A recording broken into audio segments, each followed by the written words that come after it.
everybody, and welcome to another edition of our complete set review of Guilds of Ravnica. Right now, we're going to talk about the Black and the Golgari cards. That's going to be very fun. I'm Evan Irwin. I'm Aaron Campbell. And I'm Ruben Bressler. This was brought to you by our friends at Kickstarter. Thank you very much for supporting this project. It wouldn't have existed without it. That said, we're going to start with all the black cards. First up is Barrier. What is it again? Barrier Bones. Barrier Bones. Barrier Bones is a black mana. That's all of it. For an 0-3 skeleton wall, it's common as Defender. Whenever it enters the battlefield, you surveil 1. This is one of those very sort of niche surveil cards, but again, you're surveilling. There's cards that pay off for that. It's an 0-3. It's going to stop the 2-2s, the 2-1s, or whatever from Boros to come and get you on turn 1. It gets you surveilling early, which is always nice to start smoothing out those draws as soon as possible. It's mediocre. There's also a couple cards in black that require you to sacrifice a permanent, and so once it's done what it needs to do, you just get rid of it. Yeah, really good for being, if you have a sacrifice outlet. There's also a green 0-3 that sacrifices creatures with Defender to draw cards. Yeah. Nice. So that, in addition with Gleaming Barrier, you've also got Suspicious Bookcase. Unfortunately, Arcades doesn't have black. Nope. But Barrier Bones is fine. It's a neat card. It's super duper middle to late in the road, as it were. You will wheel every copy of Barrier Bones. Also, shout out to them giving the art again to Vincent Prose, who has a background in sort of, again, doing horror, type work. I mean, there's just nobody better to, convey a Barrier of Bones. It's very creepy. Cool. Bartisan Bats. Bartisan Bats. Bartisan Bats. There's a T in there. Yeah, there's Vampire Remnant, I think was the closest one recently, and Ixalan. Black and 3 generic mana for a 3-1 common bat flyer. That was a vampire that flew that had tribal synergies where this doesn't. This is just a 4-mana 3-1. Yeah. Just fine. It's okay. Fine. I mean, I was always impressed by 4-mana 3-1 vanilla, even without vampire synergies in draft. Mm-hmm. So I anticipate there being some sort of mid-range strategies that just need to finish the game off. It's a solid 6 out of 10. You know what I mean? It's not going to necessarily win you the game. Sometimes it will. Right. It's not going to be the best card in your deck, but sometimes it might get you there. I mean, but it's got evasion, and that's important. Again, with the autumn motif, also much super more gloomy in the black, obviously, but really gorgeous. There you go. Blood Operative is next. It's 2 black and a generic mana for a 3-1 rare vampire assassin. It has lifelink. When it enters the battlefield, you may exile target card from a graveyard. Whenever you surveil, if Blood Operative is in your graveyard, you may pay 3 life. If you do, return it to your hand. So, this card was sweet. I saw this card at Worlds. This card was doing things. It was getting bought back. It was being able to chump block, taking down creatures larger than itself. It has lifelink, so it essentially gets that life back for you that you paid for it, which is incredible. This is a very, very good card. Yeah, White-Black Vampires has been on the fringe of Standard for a while. I know shortly after the bannings happened, this was a deck that Jack Kiefer and Joe Lissette had taken to, I think it was GP Indy, it might have been, or GP Nashville, and had some success with. And so again, vampires are one of those tribes that are just missing a couple of cards, to really make it good, and this very well could be it. Yeah. Wow. I was really looking forward to there being a land that surveilled, either at the cost or as an enter the battlefield. Excuse me.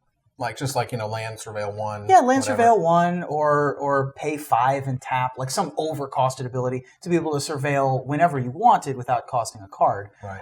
Blood Operative does not get that benefit, unfortunately, so you can't, you're going to run out of surveil. The Guild Mage does, and there are other permanents that are able to do it as a repeatable effect. Right. This card would be much more dangerous in that case. As it is, still very good, 3 power. Lifelinker in black is going to be relevant even without the vampire strategies.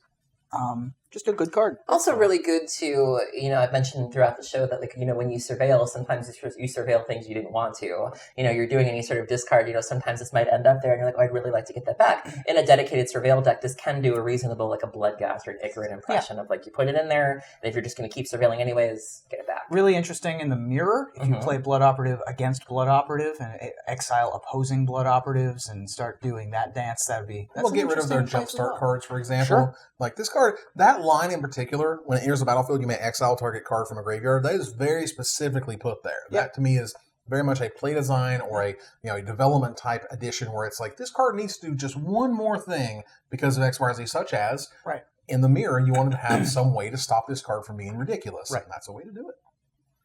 Burglar Rat. Burglar Rat. Burglar Rat. Well, now we can play 8 Rat and Pauper. What a world. Let me tell you, it's a black and a generic mana for a 1/1 common rat. When it enters the battlefield, each opponent discards a card. I think you can play 12 Rat. There's Ravenous Rats. There's Rotting Rats. No, Ravenous Rats puts it back on. No, Rotting Rat, Chittering Rats puts it on top. Chittering Rats. Ravenous Rats is they discard. Rotting Rats has Unearth, and both players discard. Right. So then you can play this, and then they also discard. You can play Rat Pack. Wow. So many rats. Yeah. This one is probably Dino, as opposed to Frank Sinatra. Wow. Or Sammy Davis. Might be Joey Bishop. We're done. This card is bad. Next up, Child of Night. It's a black and a generic mana. Very nice. Black and generic mana for a 2/1 common vampire with lifelink. Yay! We've seen it before. We'll see it again. It's fine. Igor Karulik. Again, with the creepy art, man. Super creepy. Looks a little bit like Liliana, honestly. In some ways. And it's like how it's got that one tooth that is like... sticking out the side. You know what it is. I'm working on it. Jeez. Wow. Oh, you meant her. I meant her, Wow. yeah. Child of Night, again, one of those cards that... You versus the Child of Night they try to warn you about, or whatever that meme is. Wow. I don't know. I'm not 16. There you go. Well, you don't traverse the dank memes subreddit? I'm not a... That's unfortunate. I'm hashtag out of the loop. Wow. There's a whole subreddit for that. I know. Child of Night in and of itself, not a super exciting card. It's a card that I'm fine playing in sealed as one of my 2-drops. It's okay. Yeah. I'll pick it up on the wheel in a draft. It's okay. I feel like it's significantly worse in this draft environment. It seems way worse than it did in, what was it, Dominaria? Yeah. Traverse the Rubenwald. Next, Creeping Chill. Hey-yo. Aaron, what is Creeping Chill? Let's go ahead and just... I got this. It's cool. So Creeping Chill is 3 colorless and a black. It's a sorcery. It says Creeping Chill deals 3 damage to each opponent, so relevant if you're playing 2 at a giant, and you gain 3 life. When Creeping Chill is put into your graveyard from your library, you may exile it. If you do, Creeping Chill deals 3 damage to each opponent, and you gain 3 life. So if you are surveilling, if you are playing Dredge, being able to surveil 4 and hitting multiples of these, you essentially have a burn spell. It's important to note that it's not a cast, so it can't be countered. And if you have anything like Grafdigger's Cage, where it says you can't play spells from your graveyard, it still can come through. You're not actually flashbacking it, and you're not actually casting it. So this card is so good. There's been a lot of talk of rebuilding Modern Burn to be able to accommodate this, or Modern Dredge to accommodate this. What is happening? It's definitely a card that has changed the way that we build our decks. I'm really, really excited to see this. I think if there is a Surveil deck in Standard, you have to include this because it's just so good, and I'm so excited for it. And you do it for free. It's just for free. Just put 4 Narcomoebas and 4 Creeping Chills in some sort of Surveil deck for Standard. With this ridiculous mythic that we're going to get to here shortly.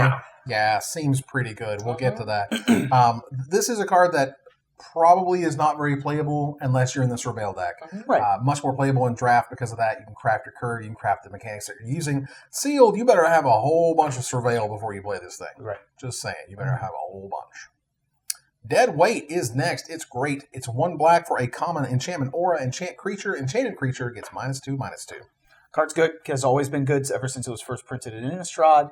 Not as many enchantment synergies in this set, or permanent synergies in this set. There's no Delirium, there's no fill your graveyard up really with enchantments kind of strategy. I guess you can shuffle it back in as a thing. I mean, but it also lets you shrink 4/4s to 2/2s, or if you had like a 1/7 Death Toucher you were facing down, then this helps deal with that. This is a removal spell. It's a removal spell. It's very good. Yes, it's even better than Disfigure, which is the instant speed version of this, because it sticks around. It does make that 4/4 into a 2/2 for the rest of the game, and/or unless they disenchant it or bounce it or whatever. Right. It permanently alters something. Dead Weight is able to deal with the 3-mana Shadow Mage Infiltrator that we talked about in the last video. Able to deal with any of those 2 power but higher toughness idiots on the other side. Yeah, this card is really, really good. It's super playable. Always play your sealed decks. Always pick it early in draft. I mean, this is premium removal. Yep. Deadly Visit. Speaking of good removal, 2 black, 3 generic mana for a common sorcery. Destroy target creature and surveil 2. Now, in the constructed world, this sucks, but in limited, this is amazing. In limited, this is 100% play all the time. Pick early, first pick, no problem. It's surveilling, it's triggering all your surveil stuff, which is great. Like, I saw this card do a ton of work at the World Championships. I mean, this is the classic, you can first pick this out of your second or third pack if you know where you're at, and we'll never see play in constructed. 5 mana, sorcery speed, unconditional removal. along the lines of Contract Killing or Gloom Lance. All of those are always playable. Surveil 2, again, we've talked about that effect already. And I really like this art because it reminds me of I should have bought a boat meme. I should have bought a boat. And I was reading the newspaper. It's just like, the cat meme? Yeah. Yes, very nice, very nice. But that's kind of where we're at. Doom Whisperer is a real card. I can't really believe it. This is the type of card that had you shown this to me back when I was in 10th grade or whatever, I'd have been like, shut up. This has been shocking. They're never going to make anything close to that good. You're never going to, at the base stats, be 5 mana, 6/6 flying trample. That's ridiculous. 2 black. With no drawbacks, yeah. 0 drawback. 2 black, 3 generic mana. Mythic Nightmare Demon. Another one for the Nightmare. More for the Nightmare deck. That's right. Flying trample, 6/6. My God. Pay 2 life, Surveil 2. That's pretty good. So Christmas Land for me is you play the one it's the enchantment where you get to surveil more, number one, and then you can exile it to put your graveyard in your library. So like you surveil your brains out, you hit a couple of your creeping chills, which you're going to gain life back from, and then you do that, put everything back in your library, and then just go again. I mean, you won't get your chills again because those get exiled, but if you had any Narcomoebas, do that all again. Yeah. Magical Christmas Land for this card for me is the 1 mana 2/2 Defender, followed by Spybug, followed by probably a Locket, and then this on turn 4, surveil down to 2 life and kill your opponent. Yeah, just kill him. There's no downside to this. None. This is the card that when I saw it myself, again, you don't know the whole set. You don't know what they're going to do. They're just like, here's your preview card. I was like, right. What is like, happening? What did you do? And I was like, the removal in this set must be absolutely amazing. And of course, the first thing they spoil is Assassin's Creed. Of course, which they should. I'm also interested in the flavor reasons behind this and Dreamweaver's, because I'm a Dreamweaver. But behind those 2 cards having Nightmare as a card type, because it's kind of out of nowhere and not relevant in any way, shape, or form. But it has to be relevant for some reason, and I'm interested to see if there's something in the story having to do with the Dimir having Nightmare. Well, for God's sakes, look at it. It's made of arms. No, I see. I mean, it is a nightmare. Shout out to Vincent Prose again, which is the horror. Demons are nightmarish to begin with, is my point. Except when they're made of arms. Sure. I'm just saying. Squiggly, scraggly. Can you imagine this thing in motion? Look, I totally get it, but the point is that they made it a nightmare demon. They made the other thing a nightmare sphinx. Why? Specifically, not just because of the art. I'm sure that when they got it, this is not what I think happened. They got the art from Vincent Prose, and then they said, "Oh my God, look how terrifying it is! This should be a nightmare creature type." If you want to go down the Vorthos rabbit hole, I'll put on my tinfoil hat. Okay. What else is Dimir colors and loves nightmares? What? Hey-o. Okay, I'm on board with that. All right. I'm on board with that. I mean, if they didn't show up on Kaladesh, though, I don't know where they're going to show up. Either way, Doom Whisperer is a nuclear bomb in terms of bombs. It is Absolutely. A first pick, first pack. It is a first pick, second pack. It is a first pick, third pack. Try to figure out how you're going to fit it into your red-blue deck. Yep. Because the card is bananas. It's ridiculous. I don't know what else to say about it. Dowser of Lights is a black and 4 generic mana for a 4/5 common horror. The end. Yeah. Black doesn't typically get these stats, which is pretty good. So I'm interested to see if this has like a role in the draft environment, particularly at 5 mana with the Locket. It's going to be very easy to get a 5-drop on turn 4, be able to hold the ground, 5 toughness again, that sort of Magic crux number. point Yeah. with our removal in this set. And yeah, I think it's reasonable to expect to play at least one. The party of Rakdos revelers cackled and capered as the thing approached. It hissed, and they jabbed at it with their torches, giggling when it recoiled. Then, one by one, the torches went out, and the screaming began. Oh, boy. Man, that is dour. Screaming. Dowser, if you will. Dour Dowser. Dour Dowser. Gruesome Menagerie, the first card ever shown for Guilds of Ravnica, has a very special guest. Hi there, my name's Gaurav, and I am one of the players on the new D&D Twitch show, The Broken Pact, where we play Dungeons & Dragons 5th edition in the wondrous city of Ravnica. And I'm here to talk about my favorite new card from the new set, Guilds of Ravnica, and that card is Gruesome Menagerie. Now, reanimation effects have always been super powerful in Magic the Gathering. Cards such as Reanimate and Exhume have seen play for years, but This card is a little different. Gruesome Menagerie lets you return a creature with commander mana cost 1, 2, and 3 from your graveyard back to the battlefield. And this only costs 5, so you're essentially gaining a net gain of 1 mana, depending on what you return. But usually for decks that contain this, Golgari decks, decks that want to mill creatures into their own graveyard, you'll usually have a smattering of choices to pick from, so it's kind of like a buffet of zombies.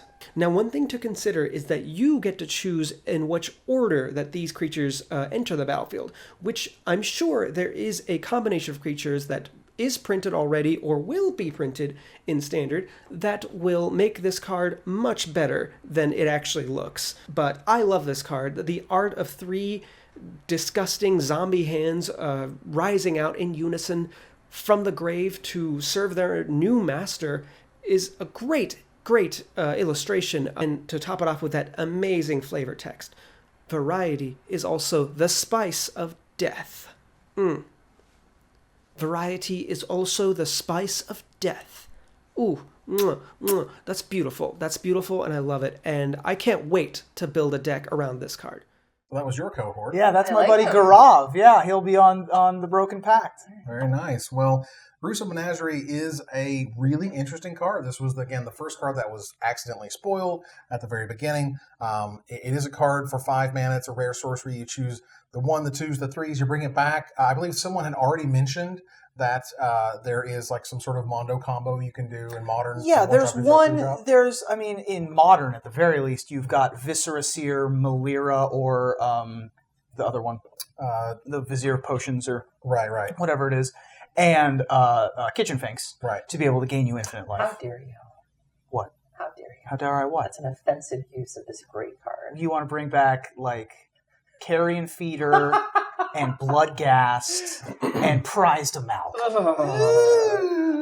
We've seen the incremental, Cone of Flame, incremental growth, incremental Blight, I think was the other black one. Yeah, that card was ridiculous. The choose a 1, choose a 2, choose a 3. This is the first time that they've done it in this manner. And all of those have been super playable and limited. This one is a rare with a much bigger effect. I can't imagine it not seeing play. Yeah, I was really excited about it when it first came out. I heard that "Mama, I'm coming home," and I was so excited. And then once I actually saw the set, I was like, "Well, there just aren't many. It's just really hard to discard cards." And I think this will get better once we see more cards out of the new Ravnica set. Because I'm just trying to think of like what are the powerful 1s and 2s. Well, this goes in the Surveil deck with the 1-drop 2/2 Defender, the 2-drop Spybug, and then 3-drop Blood Operative or whatever, what have you. So it's okay. We can probably do better. I just want you guys to look real close on the right side of this card. Is that a Ninja Turtle? Pretty sure that's Ninja Turtle me. It's a horned Ninja Turtle. It's a 1/4 for 3 mana, so that's your 3 got mana that target. Weird 3 looking thing that they got. Just saying. Look, you get enough fights, one of the Ninja Turtles is going to die. Wow. Well, look. Hired Poisoner is next, and we have a special guest to talk about it. Let's see. Welcome, Young Mage. I'm Rhino. Magic Mikes, you are Young Mages as well. The card I chose is Hired Poisoner. What? The card I chose is a common card? Here's why. It's a 1-drop, 1/1 with Death Touch. Let me say that again. It's a 1-drop, 1/1 with Death Touch. This is an important card, and I'll tell you why. A lot of players focus on the win conditions of their decks without thinking about how they are going to get there. I see a lot of decks with no 1-drops at all. Hired Poisoner is going to be great in Standard. It's going to be great in Limited. It's going to be great in Pauper. And that's about it. Not going to be great in Commander or Modern. If it comes out early, no one wants to attack you with a Death Toucher. If it comes out late, it'll hold back larger creatures. Will you see this on their Pro Tour? Probably not. But you will see this at the kitchen table or at your LGS.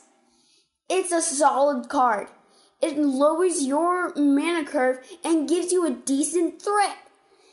And that flavor text, awesome! I'll recommend it to new players. It's a simple addition in black to allow you time to get to your win condition. And that's why I have on Hired Poisoner. Until next time, Rhino out. Very nice. Well, thank you, Rhino. We really appreciate you being part of the show. Good job telling us all about Hired Poisoner. Yeah, 1-mana Death Touchers traditionally don't make it to Constructed, but they have in the past. I think Narnum Cobra is and Wasteland Viper are the two that have made it their way to Standard, but those were 1/2s. Yeah. Obviously, that's going to be a hugely relevant fact with Goblin Chain Whirlers still around. But yeah, Hired Poisoner, a great 1-drop to bring back with Gaurav's favorite card, Gruesome Encore. There you go. This is exactly the 1-drop you want to bring back. I can't think of anything in the set that you want over this. No. This is able to hold off 3, 4, 5-mana creatures all by itself. Right. And this is a card that I don't pick necessarily highly in draft. I honestly expect to probably take it 7th through 12th-ish type stuff. You can often wheel it, but this is one of the cards that I definitely want to have at least one of in my black decks because, again, you play a 1-mana 1/1 Death Touch, and they're just like, do I want to trade this awesome thing for that dork? Right. And it's like, well, maybe, or if especially against the Mentor decks. Like, this is going to be a really tough thing for the Mentor decks to have to deal with. Right. Because they don't have a ton of combat tricks that give first strike. And even the tricks you have, it tends to feel like the saying goes, it feels like fixing a toaster with a sledgehammer. Yeah. Where it's like, I can aim the 5 damage at the 1/1. Like, that feels terrible, Killing this with anything that costs more than 1 feels very bad. Yeah. Yeah, this is the perfect card to... this is the 1 blue mana, -3/-0 and Surveil. Yep. That's a perfect foil for this card. This is how I like to see Death Touch being applied. I always find it so silly when it's like 5/5 with Death Touch, and it's like, why? Like, this is to me what Death Touch should be. It should be on little things that you have to kind of think about how you're going to deal with, as opposed to these things that are already large, where it's like there's just no need for that. Right. Yeah, I mean, like the Skittering Heartstoppers or whatever, or the Scorpions or whatever from Amonkhet. These are really good cards. Crawl Swarm is next. It's a black and 4 generic mana for a 4/1 uncommon Insect Warrior. Great.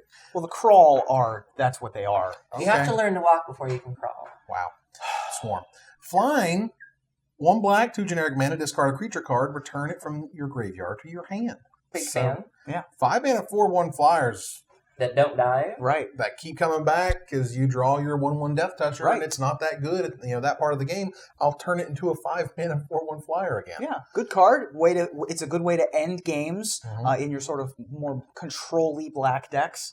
You're able to, like you said, use this as your finisher and trade it in for anything that you drew earlier in the game. You can also surveil this away early if you don't want to draw or it early. discard it to something else. Right, exactly. Right. And it replaces itself with a creature card, which is relevant for Undergrowth and things like that. So Crawl Swarm, pretty good card.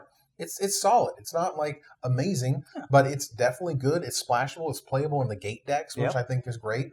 Note that this ability can be done at instant speed. So at the end of your opponent's turn, whatever the worst creature is, you turn it back into a 4/1 flyer, and that's awesome. Flavor-wise, it's a callback to Mazarek of the Crawl, the EDH powerhouse. And so in the last story, I think that came from Ravnica, you saw Vraska kind of forming this alliance with the different factions, and them being a faction of the Golgari that felt like they weren't really getting enough attention and really wanted to kind of bust out, and she was willing to kind of help them do that. The Golgari have always sort of had this 2-pillar system, whereas some of the other guilds are more egalitarian. You've had, for example, in the Gruul, they get a new leader every 60 years or whatever, and sometimes it's a Cyclops, and sometimes it's a giant, and sometimes it's a human, and sometimes it's an elf, and whatever. In the Gruul, it's always really either been a Gorgon or an elf. It's always been Sisters of Stone Death and Vraska, or it's been Gerard and Savra. It's always been one of those. And so the Trolls, the Insect Warriors, the Crawl don't get as much respect. And so being able to tap into that voting block, as it were, Vraska's definitely playing the political long game. Wow. Well, moving on here to Lotleth Giant. Should we push it again, or... So Lala Giant is 6 and a black. It's a creature type zombie giant. It's a 6/5, and it has Undergrowth. So when Lala Giant enters the battlefield, it deals 1 damage to target opponent for each creature card in your graveyard. Undergrowth, the more I think about it, Undergrowth is feeling a lot like Devotion to me. This being kind of like our Gary card, and then we have the Painter, which we'll talk about a little later, who kind of reminds me of the Mogus Marauder and things like that. And so it kind of is like just getting Devotion of your graveyard, and the higher your Devotion, the bigger these effects are. And it's Devotion to graveyards, Aaron. Siren. Pretty much, All yeah. right. Devotion Dead thing. Yeah, so I really like this card. I think it's a great reanimation target as well if you're able to fill your graveyard with other creatures. There's been some talk of this in older formats, but this is also a callback to the lot of trolls. You mentioned the troll faction. That's certainly one of them. And I love this card. It's so big, it's so over the top, and just being able to dome your opponent for whatever's in your graveyard. I mean, that's awesome. Gosh, if only there was a way in older formats to put it in the graveyard. Or even just the Dune Traveler. You just sort of surveil your brains out. And then Now, just to be like, be fair, this costs 7, but if you reanimate it, it costs a lot less. Oh my God! Oh, somebody, I please! love it. Somebody, please! Thank you. All right. Wow! All right. My God, Nothing more, Evan. The idea that you're paying 7 mana for a 6/5 is cool and all. That's a lot. That's a lot of mana, and lot, I feel.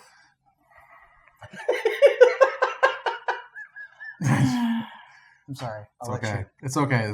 proceed. This is a mediocre, limited, and standard card, but it could get there in old, broken formats that do stupid things. In limited, it's never gonna it's never gonna be a first pick. It's probably a fine top end card. I mean, 7 isn't uncastable in limited. It's a lot. It's a lot. But it's not horrendous. It's not a billion, right? You're gonna be able to get to 7 of your 17. It's less than a billion. It's less than a billion. Got it. It is a lot. Next.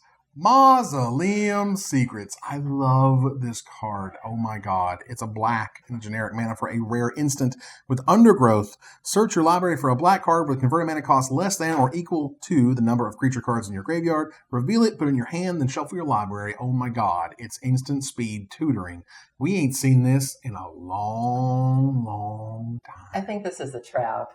And so here's let me walk you through it. So the issue here is that the fact that it has to be a black card is really, really limiting. There are some corner cases. I know Ruben and I were talking last night. Death Shadow and Legacy might want this because it's not Death Shadow and Modern and Legacy. Yeah, so being able to cycle a Street Wraith, well, bam, you have your one creature, go get your Death Shadow. This is a lot easier to set up than Traverse the Ulvenwald, which is what they typically use. In Standard, I'm not really sure what you would get with it. I'm not as excited about this in Standard by any means. To me, this is an older card. This looks like it's a modern card. I don't think that they're Legacy. Maybe Legacy. Yeah, Legacy. I mean, for what? For literal actual Death Shadow? Well, no, or Fatal Push, I guess. Reanimate.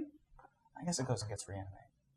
Yeah, it's not bad. Yeah, it's fine. No. In modern, for me, the most exciting thing is that at instant speed, you can go get Counter Squall. Sure. You can go get counter spells with this at instant speed. You can get a Breath Decay. You can get Assassin's Trophy.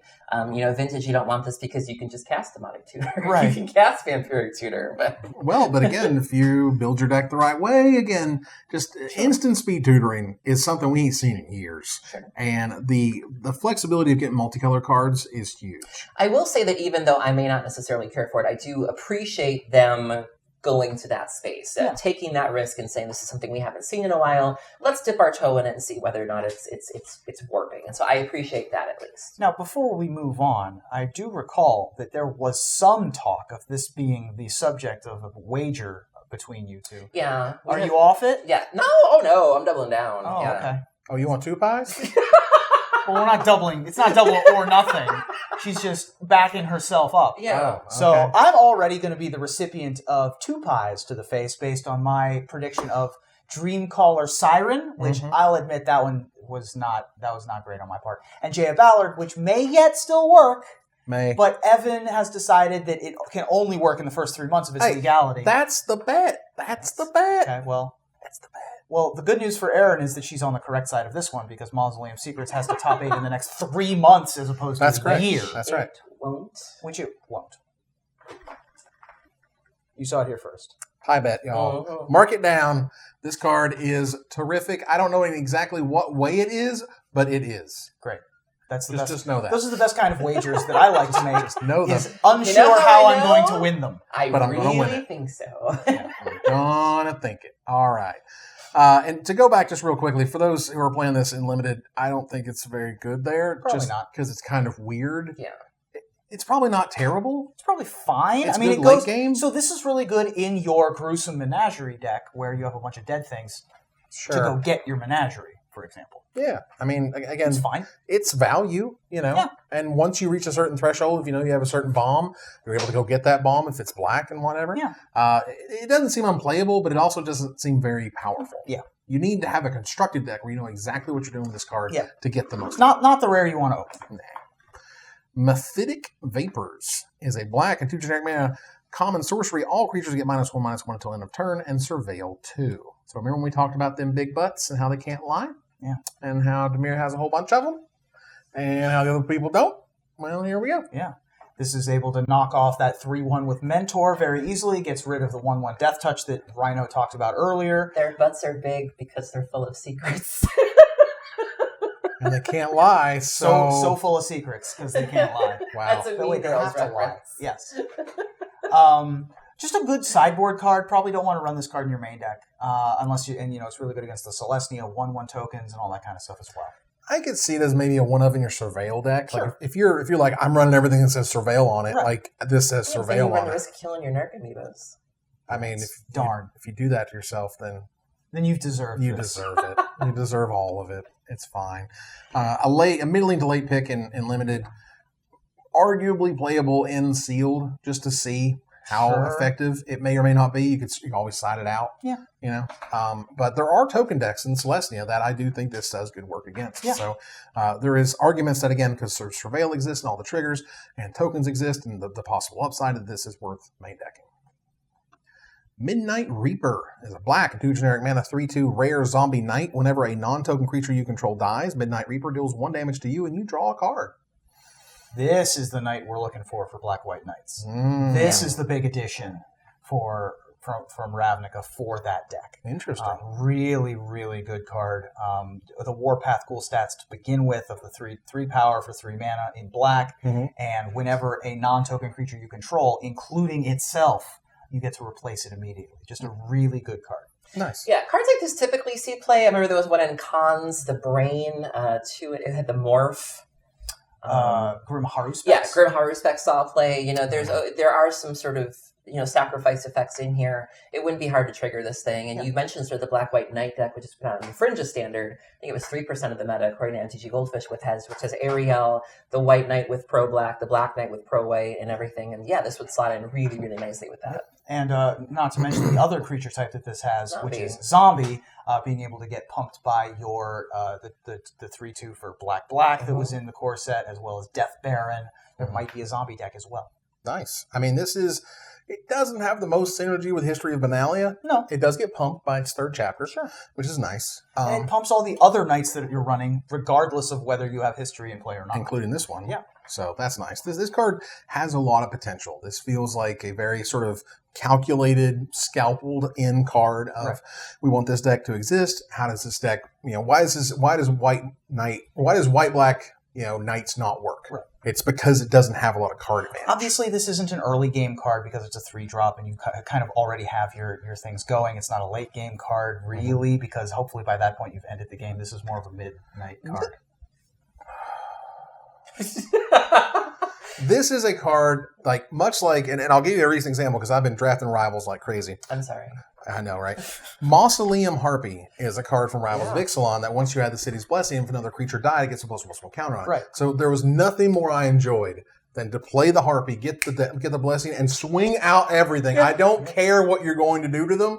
I just bash. I smash that attack button, much like the like Be button. sure to smash that attack button. It's like a form of insurance in a way, where if they do have board wipe, you're still getting something for your trouble. Or hilariously, you'll just die to all the triggers. Right, you die to your own triggers. Don't die to your own triggers. But this to me feels like that same, I play it and I just swing all out. And I'm like, you want to let me draw some cards? Whatever, you're going to deal me a few points of damage, but I'm going to get all the cards. And that's awesome. Moodmark Painter is 2 black, 2 generic mana for a 2/3 common human shaman. It has Undergrowth of when it enters the battlefield, target creature gains Menace and gains +X/+O until end of turn, where X is the number of creature cards in your graveyard. Yes, this is kind of like the Mogus Marauder effect that I mentioned. If you have a creature who, if there's a board stall and you're not able to get through, or if there's just, not very many creatures out, they have one lone creature, make your Latla Giant even bigger and then just swing in there. So this is a really nice way to, with a nice big graveyard, you can sort of end the game, ideally really quickly if you have enough creatures in your yard to pump something up. Yeah, really nice. It's just a good sort of middle of the road. Yeah.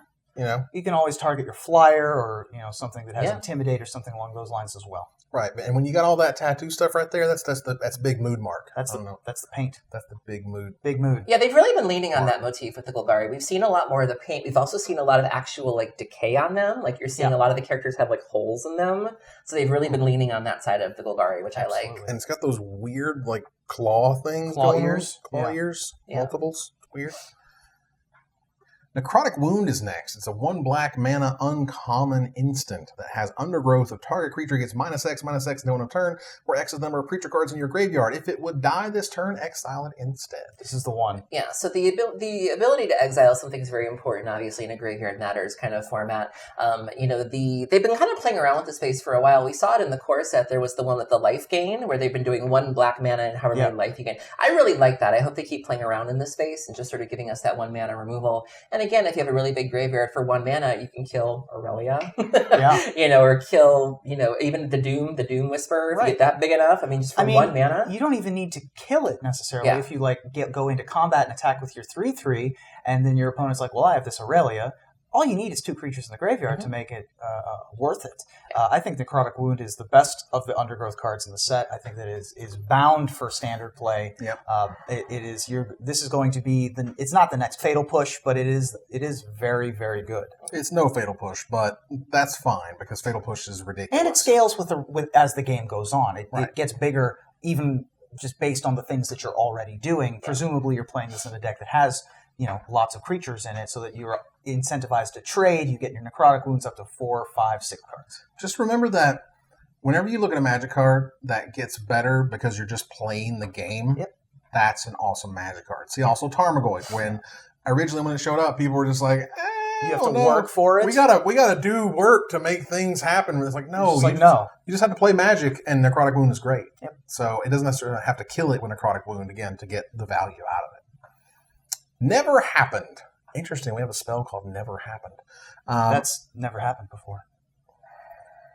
We haven't even gotten to the card text and you're upset. All around me are familiar faces. All right.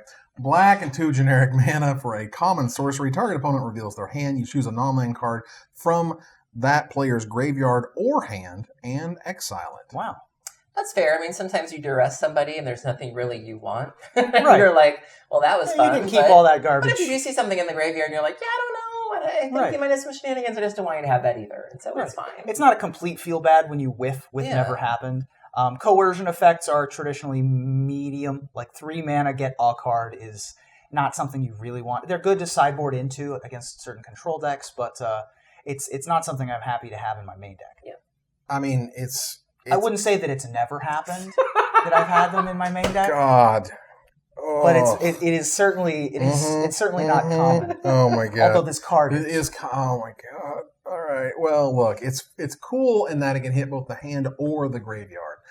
There's lots of Undergrowth going on. There's lots of Jumpstart going on. There's lots of cards that may come back to your hand, and this card gets rid of both of them. So it reads a little funny, but it's kind of cool in that, again, you can more or less target their graveyard. That's what you're going after, but then you see their hand, you're like, oh my God, you have blah, blah, blah. This takes care of a Blood Operative. There are a couple of other, if your opponent has reanimation effects or regrowth effects, then certainly you're going to want a copy of Never Happened somewhere in your draft. Again, probably not a card. You'll wheel most every copy of this. You'll wheel a million of these things. It's fine. And you don't really want this in your main deck, but if you have to in a pinch, it'll work. This, to me, looks like a very sideboard card. Sure. You bring it in against a deck that has a bomb you can't deal with. Exactly. You bring it in against a deck that's like all in on Undergrowth or all in on Jumpstart. Things that you can take advantage of. Yeah. Pilfering Imp is a boss. That's a boss right there. You know what I'm saying? It's a boss. It's a black mana for a 1/1 uncommon imp with flying. It has black, generic mana, tap, and sacrifice it, target opponent reveals their hand, choose a non-land card from it, that player discards that card, activate this ability only anytime you can cast a sorcery. I'm going to surprise you. I think that this card is standard playable. What? I think that this card is not terrible. What? It's a 1/1 flyer for 1, and it fuels your Undergrowth, and Thrall Surgeon was a Magic card that won a Pro Tour and cost 2 mana instead of 1. Now, a lot of time has passed between Stronghold and now, but this effect is very powerful. It's a 1/1 for 1 that fuels your Undergrowth, and I think that's nothing to sneeze at. I'm not saying that it'll get there. I'm not saying that. I'm not going to make a pie bet. I'm saying I mean, you're over here going like, this No. is standard playable. I'm like, no, it's not. I mean, okay, you can say that it's not playable. I'm going to say that it is playable. I'm not going to make a pie bet on it because I'm not confident that it's going to be a 4 of in a standard environment. So I'm just asking for that, 1. like, I'm not asking for 4. So are you thinking that in decks that have a choice between this and Duress, do you think that they would just choose this instead because it would give them the undergrowth? I mean, there are certain decks that would prefer to have the Imp over the Duress. I think Duress is a much better card. Sure. It gets the card immediately and doesn't cost 3 mana over 2 turns. What I am saying is that Pilfering Imp does have a place in certain metagames. Okay. Wow. I would say they don't. It's Okay. wrong. That's fine. Well, those who don't know their history are doomed to not know their history. Wow. As if it never happened. So, Thrall Surgeon won. Sick callback last card. Oh my god. Look, Thrall Surgeon won a Pro Tour. I'm not saying this is Thrall Surgeon, and I'm not saying we live in a stronghold standard world. We What I don't. am saying is that this can ping in for damage if you need it to, and it can snag something out of somebody's hand if you need it to, and it fuels undergrowth. Fair. Does a lot of things. It's also very good in limited. by the way. This is a very good card in limit. Don't get me wrong. It just cracks me up. It's just like, remember that 1998 metagame? Card was hot. Card was insane. Like, feel free to it's fine. I appreciate that it fuels undergrowth. That's the coolest part about it. And it does get a card from their hand, whatever the best non-land card is. So it does get a non-land card, so you can take their best creature or whatever. It has uses. It is very good and limited. I'd be happy to play it. It's a 1-mana evasion flyer. That's cool. Right. It's just one of those things that it just, I get to needle them about it because I think it's silly. Plague Crafter is next. It's a black and 2 generic mana for a 3/2, an uncommon human shaman. That when it enters the battlefield, each player sacrifices a creature or planeswalker. Each player who can't discards a card. You know, This is good. This is really like good. we came from Really? Fleshbag Marauder, which was a 3/1, and it had to be a creature. Mhm. And then they gave us the Merciless Executioner from Khan's Block, which was a functional reprint. But we now get 1 more toughness and a planeswalker. Like, and the you're- discard thing. Yeah. Discard part, yeah. You're happy to do that. These are huge upgrades to a card that didn't need that many. This is Yeah. like the only way to deal with an Ashiok in Cube. That isn't Wow. like Burn. Heroes Downfall or Burn. Yeah, exactly. Just really fascinating card. Excellent card. Really good with Midnight Reaper as well. Just able to handle those really impossible to handle creatures on turn 3. Obviously not good against white cards in general. Not good against History of Benalia. Not good against Convoke decks. But in a pinch, this will work. This card's great. Yeah. This Card's card really is good. just the rate on this thing. The 3/2 versus the 3/1. They could have kept it 3/1 and had all of this, and we'd be saying the same thing. I'd be really pleased to pick this first as an uncommon out of a average to below average pack. Mhm.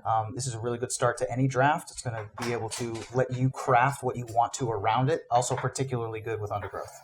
Oh yeah, it's fantastic. This is one of those cards where, again, if there's any sort of symmetric effect, you know that you can just turn it asymmetrical and into your favor. And again, hits planeswalkers is just fantastic. Discarding a card if it's an empty board is just fantastic. Sacrificing your Citrus Supplier is just value. There you go. There's nothing wrong with this card. It is all value. I love it. It doesn't even die to Chain Whirler. It's just, so good. So good. Price of Fame. I love this card. It's a black and 3 generic mana for an uncommon instant. The spell costs 2 less if it targets a legendary creature, destroy target creature, then surveil 2. So the more famous you are, the easier it is to find you, aka the easier it is to get rid of you. That's the price of fame. Wow. Yeah. Luckily, we're filming this at an undisclosed location. We aren't going to get surveilled upon, theoretically. Yeah. Although we don't have internet, so I guess it would be very difficult to surveil upon us. This is the best removal spell of the set. Like, it does does not get better than this. Unconditional instant speed, 4 mana removal. This card didn't even need the first line of text in order to be better than Eviscerate, which was a first pickable common in Dominaria draft. That's right. The fact that it is like the opposite of a cast down, where it can cost less if it targets a legendary creature, but can still target non-legendaries. This card's amazing. This card is fantastic. This, to me, looks like very much like that white creature, the Bounty Hunter, right? Yeah. Where Wizards was like, okay, if those legends we made were too good in Dominaria, here's a bunch of spells that kill them really efficiently. Kills all of the Elder Dragons, kills all of the Elder Dinosaurs. Just a really good card. Yeah, this card, again, is easy first pick, always play, could possibly see standard play. I wouldn't be that surprised. Yeah, me just neither. because, again, Surveil is a powerful mechanic. Trying to reiterate that. This card is great. Ritual of Soot is 2 black, 2 generic mana for a rare sorcery. Destroy all creatures with a converted mana cost 3 or less. Wizards will not give us damnation. They just won't. Of course. It was too good then, it's too good now, and it also has words on it that don't make any sense anymore. Right. Also known as can't be regenerated. We don't do that anymore. I like this. I think there's been some talk about it in Modern. When you hear 3 or less, it's usually a dog whistle that this is good in older formats. And so, this is a really great way to get rid of, I know Humans is the number 1 deck in Modern right now. And if, God forbid, there's no Thalia action or any Meddling Mage action, there's your whole board for 4 mana. That's fine. I know Ad Nauseam's been playing Bontu's Last Reckoning because we need a board wipe. And so, when you can't wait for 4 mana, you'll take a 3 and no untap. So I think this could see play. Now, better or worse than Languish?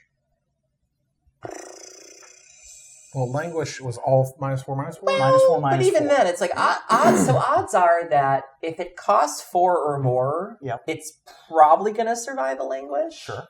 So I'm... Well, also note that the Humans deck is big on adding counters to creatures and whatnot, whereas this is just like... That's fair. Convert mana cost. Yeah, but just in general, I think if you're at least 4 mana or more, odds are you can survive a Languish. This is just a nice conditional... Really good card, obviously. This is a first pick in Limited as well. Lots of 2 drops and 3 drops, especially early in the game, and your control deck, if your opponent is planning on being a Boros Mentor style deck and you can drop this on turn 4, you're not going to die on turn 4. That's certainly true. And it's probably going to be a 2 or a 3 for 1. Yeah, this is the card that you want in your gate deck. This is the card you want in your control decks. This is the card where you want to sit back and go like, yes, please, keep on playing. Right. Oh, good, I got like a 4 for 1, and now I get to play my game, which is great. In Standard, maybe. We'll see how powerful that Boros sideboard deck card ends at up the being. very least. Yeah, sideboard card of the black decks. How fast those red-white guys get in there will determine how playable this is. In Limited, again, you should definitely play it because even if you guys are playing big monsters, you're also playing small monsters, and you have to break that symmetry somehow, and this card lets you do that really easily. Also able to clean up both the tokens and the card War Leader boss, or whatever the new goblin is. Right. Able to take care of all the Convoke tokens out of Celestia, able to take care of Imara out of Celestia, along with everything that she makes. Just a really good card. Yeah, this card is terrific. Severed Strands, featuring Scissors, has a black and a generic mana. There's Scissors on Ravnica, do you know that? A black and a generic mana for Why wouldn't there be? Scissors was an important invention. Remember that. Severed Strands is a black and generic mana for a common sorcery. As an additional cost to cast the spell, sacrifice a creature. You gain life equal to the sacrificed creature's toughness and destroy target creature an opponent controls. So Bone Splinters. Bone Splinters with 1 more mana. upside. Yeah. You now gain life equal to the toughness. Yeah. And this still dies. Yeah, this is a neat way to kind of get around enchantments. Ruben, you mentioned having dead weight, and if you can't necessarily, get rid of the dead weight, we'll just feed the creature to something. Right. That's a really great way to get rid of dead weight. I love effects like this. I think there are some nifty creatures in here that have death triggers. Certainly if you're playing the zombie, lose a life and draw a card for your trouble, sure, that's fine. Citrus Supplier, get some value on the way out. There's the big Sphinx even, the 5 and a blue, when it dies, get a surveil trigger. There's always death triggers, and this is a great way to manipulate that, gain some life, and kill something in the process. Bone Splinters was a highly played card in every Limited environment that it's been in. I don't see why this would be any different. Lots of tokens floating around of various types, mostly 1/1 soldiers. But certainly I wouldn't be unhappy sacrificing this to get it with saplings or little zombie tokens or stuff like that. Right. This is the idea that I'm trading my worst creature for your best creature. Yep. And that's always a good mana? thing. Yeah, for 2 mana, again, and you're gaining life before Bone Splinters. I first picked a Bone Splinters. I can first pick this. I could say it's removal. Yeah. Removal is as removal does, and this is great. Spinal... Talk to me more about Scissors real quick. So we're going back to Scissors. Why Scissors? I've never seen Scissors in a Magic art before. Okay. Feel free to correct. You have. The giant scissors. Yeah. Remember giant scissors? Okay. In Soul Artifact. Yeah. Those are giant scissors. Right. That's different. That's magic scissors. These are actual honest-to-God scissors. Why are scissors an important invention? I will think about how relevant, how useful scissors are. Previous to scissors, paper was unbeatable in rock paper. That was an awkward format of that game. Back when it was called Boulder Parchment Shears. It was definitely an awkward time of existence. Oh my God! Spinal Centipede is a black 2 generic mana for a 3/2. Speaking of when a creature dies. Heyo! It's a common insect, and when it dies, you put a +1/+1 counter on target creature you control. I love this card. I think this card's really good. You can go Spinal Centipede. Your opponent plays a creature, and then you play another Centipede and attack. And you go, ha-ha, I've got you. because whatever survives is going to be a 4/3 at that point. Right. Just a fun card. I think that there's some +1/+1 counter synergies in the set as well. This is not really for those, but it's just a solid, Warpath Ghoul effect. Like we saw Death Bloom Thallid that makes a 1/1. This does a similar thing. You do need to have a presence on the board in order for this to make any sense, but it's fine. But it's a benefit for sacrificing things, which is nice. And if you wheel this, then that's really exciting. Like if you get this 9th, that's a pretty good 9th pick. It's a fine 9th pick. It's a playable card. It's not anything you want to play infinite copies of. No. Or you want to draft infinite copies of. But if you get it late, you run maybe 1 or 2. That's totally good. Hopefully it trades up. Yeah. Has higher power than toughness and whatnot, which is nice. Not a lot to say, but it's fine. It's fine. Undercity Necrolist. There's our sack outlet. There we go. Black and 3 generic mana for a 3/3 uncommon zombie lizard. 1 generic mana, sacrifice another creature, put a +1/+1 counter on Undercity Necrolisk. It gains menace until end of turn. Activate this ability only anytime you can cast a sorcery. Thallid Omnivore ended up being one of the best commons in Dominaria draft. This is very similar. Yeah. 1 colorless for a sack ability that you can repeat. I mean, it's sorcery speed, which is fine, but yeah, this is fine. I mean, again, we go back to turn 3. The Spinal Centipede. Turn 4, the Necrolist. Turn 5, you sacrifice the Centipede. You've got things like Hunted Dead. This is definitely leaning towards more of a black-white synergy with the things that have 2 bodies or the ability to make lots of tokens. And so things like the token creators in white and in green, but mostly in white. Right. Really lean you toward the Undercity Necrolist. Yeah. So also Zombie Lizard. How can you not? Who doesn't love zombie lizards? Veiled Shade is a black and 2 generic mana for a 2/2 common shade. Aaron knows a lot about Veiled Shade. Wow. And throwing it. Yeah. Black and the generic mana it gets +1/+1 until end of turn. It's fine. Yeah, usually the shades begin life as a 1/1 and then cost 1 mana to pump. Right. And oftentimes those are expensive to cast as well, 4, sometimes 5 mana. Being a 3 mana 2/2, being already just a goblin hero or a gray ogre, means that it's a reasonable body to begin with, and then you can dump mana into it if you really want to. Because if it didn't have that ability, there'd be no shade. There's also no tea. Well, she kind of looks like a tea. A little bit. Yeah, there's a tea in the flavor test. Is there a tea in the shade? There's no tea in the shade. Gotcha. There is, however, autumn motif appearing once again, which I really appreciate. Autumn motif. Really love the flavor of this set. The orange and the browns. Yeah. Veiled Shade, again, a middle-of-the-road creature. Fine, middling draft pick. No first picking, no windmill slamming. And not a lot of synergies with it either is the other problem. Right. It's just a solid card. I mean, it's a lot. It's a reach, but if you were playing Standard, we do have Cabal Stronghold. I know people have played around with mono black so far. So, but you got that black shade thing from 19, so yeah, there's better candidates you can pump up. We're covered there. Vicious Rumors is a. I'm very uneasy about this art. The art's terrific. It's 1 black for a common sorcery. It deals 1 damage to each opponent. Each opponent discards a card, then puts the top card of their library into their graveyard, and you gain a life. Okay, sure. I'm not sure how I feel about that, especially in a format that wants to reward people want to be putting things in their graveyard. So, like, if you tell me, an Undergrowth player, that I get to discard something, thanks. Right. And put the top card of your library in your graveyard. I appreciate the gesture. Or, the Is It player, put that Jumpstart card in there. Where's the downside here? I just don't see this being very good. I don't know what this card. I mean, it's going to be fun when your opponent surveils to the top and then you're able to mill it. Yeah. Or if your opponent mulligans to 6. And they keep it on top, and then you mill their land that they needed or whatever. But not a good card. This card perplexes me in that, like, this will be last pick a lot. Yeah, you're going to get this passed out a lot. This is one of those cards that it's important that it's bad. Because it makes you realize what cards are good. Yep. Whispering Snitch is our last mono black card. I love this art so much. It's so good. And it's a vampire. Yeah. It is a vampire. For 1 black and 1 generic mana, it is a 1/3 uncommon vampire rogue. Whenever you surveil for the first time each turn, Whispering Snitch deals 1 damage to each opponent, and you gain 1 life. It says first time each turn because Doom Whisper exists. Right. Oh, that would be amazing. Pay 1 life. Yeah, that would be rough. Yeah. I'm sure they figured that one out pretty early. Really quickly. Yeah, that's cool.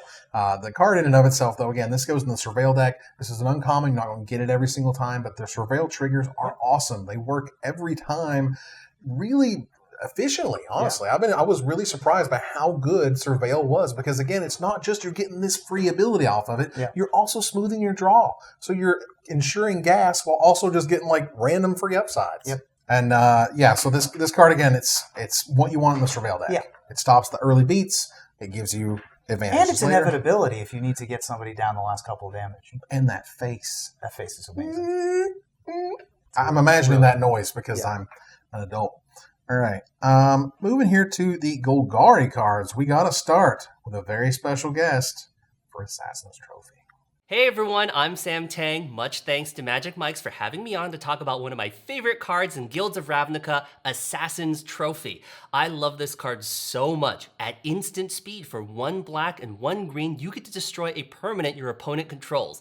Yeah, granted, they get to fetch up a basic land with it, but if you're playing this in Modern or Legacy, there's not that many basic lands anyways that your opponents are running, so this is almost like a super efficient removal spell that gets rid of permanents. That's right, permanents. You get to kill planeswalkers, creatures, artifacts, enchantments, even your opponent's lands with this thing. It's pretty awesome. I love it as a Jund player. Whenever I see a new set, I'm always looking for those black, red, and green cards that'll be able to fill out my new deck. So I know this is going to be great. Obviously, it's very powerful and it's also going to be played in Standard. I'm very excited to see what players are going to be doing with this card. It's going to be an awesome removal spell, and I think it's going to define some formats with it. So we'll see.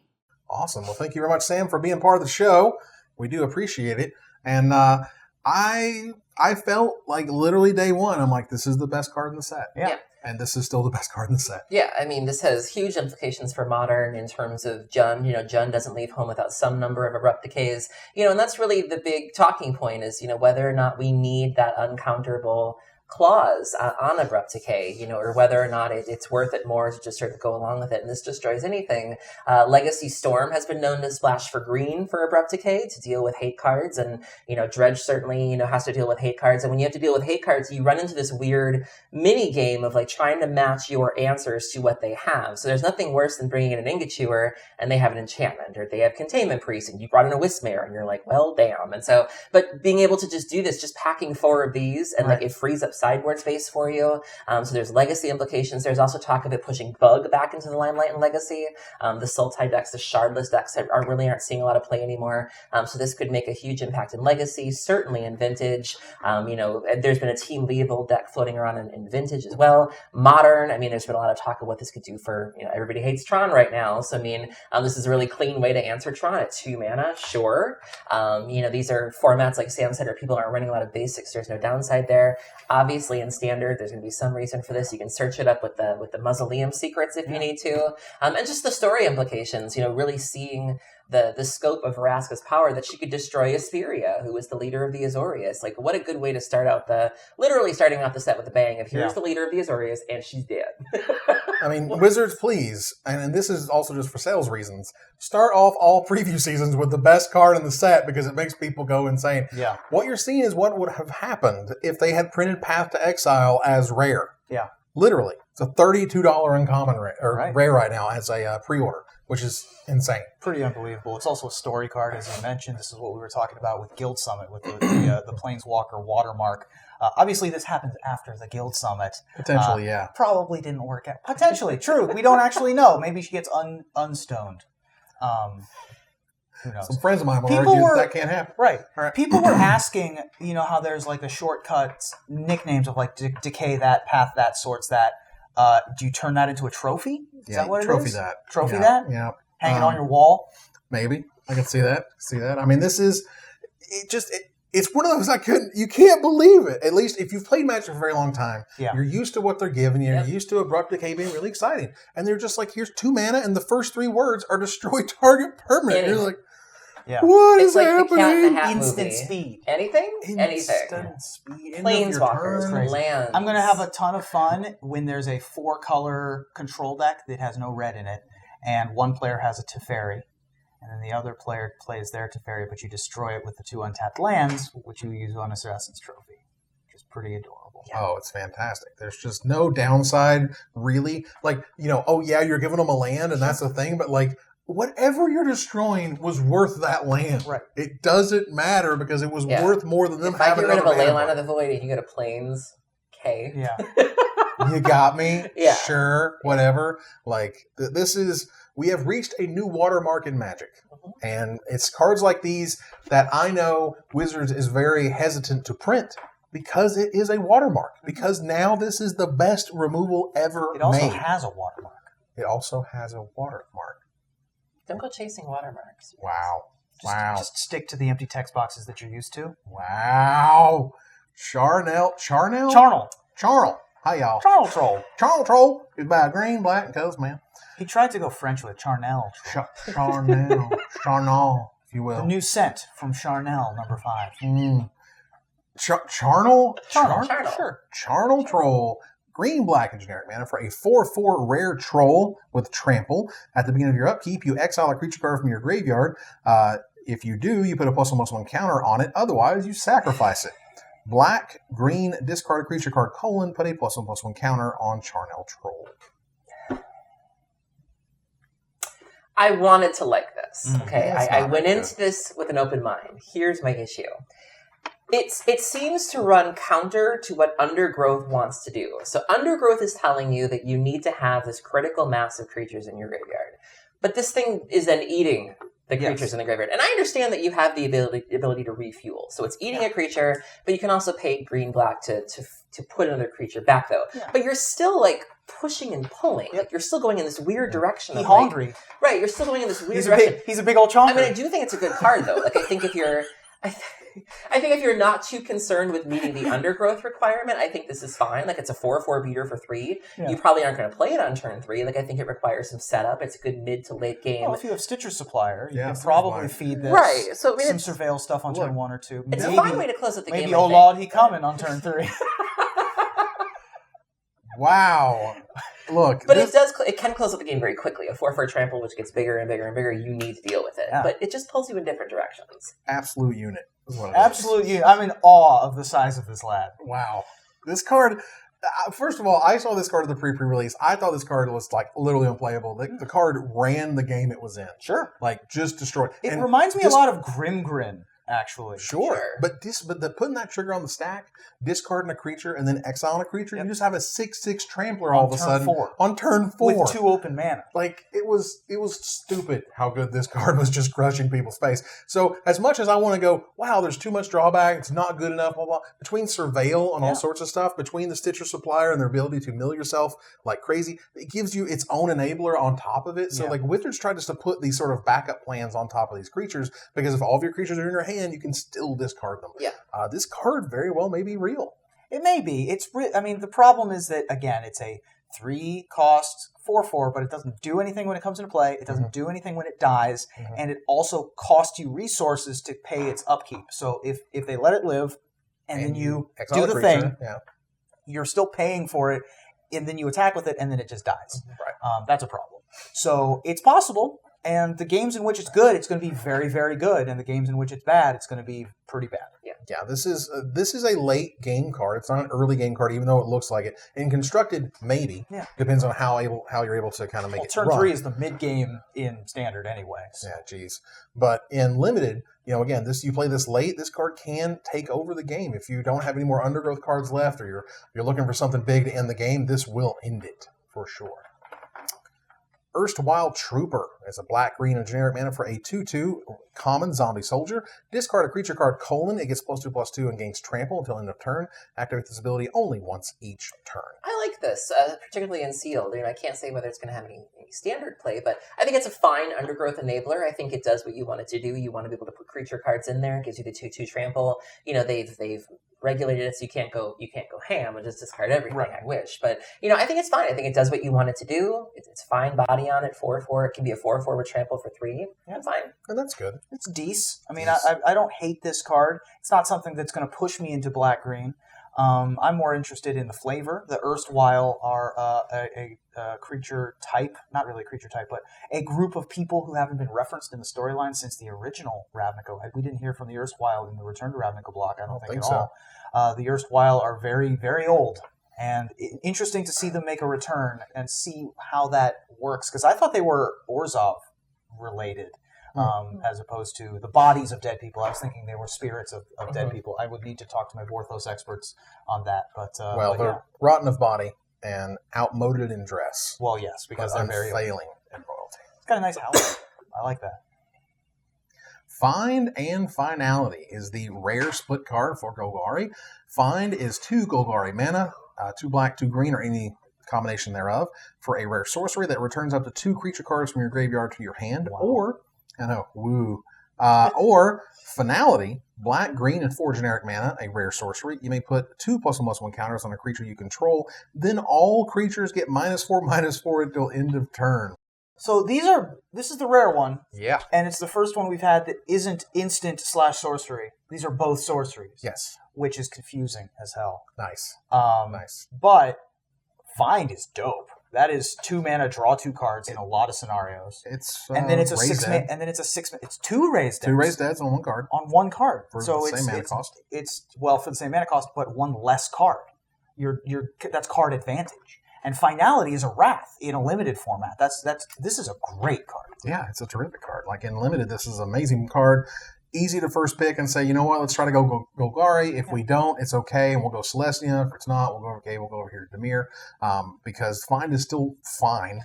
Right. Find if you surveil creatures into your graveyard, you can draw 2 cards. You get the undergrowth effect, obviously. And in Celestia, you're going to have to find some amount of card advantage from somewhere. It can't all be from your lockets. Right. And so Find, being able to gain you that card advantage is a big deal as well. As long as you have 3 toughness on a creature you control, Finality will kill everything. And yeah, Finality is a Dune Blast in a lot of cases, being able to wipe the entire board except for 1 big giant creature on your side. Absolutely. So this card is sweet.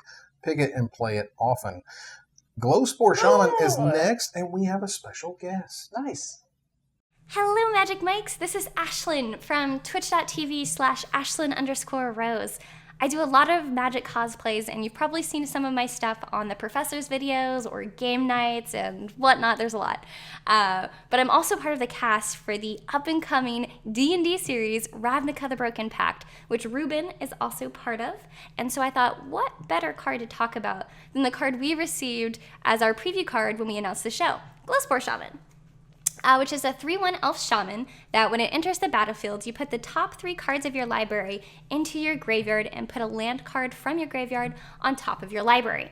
So basically, it's a wannabe Satyr Wayfinder because the land goes on top of your library instead of your hand. You still get the fixing, and it's also a good addition to any of those Graveyard Matters decks, and it plays really nicely with Stitcher suppliers, so I'm excited to see what format it ends up going into. But aside from all that, it would make a really awesome cosplay.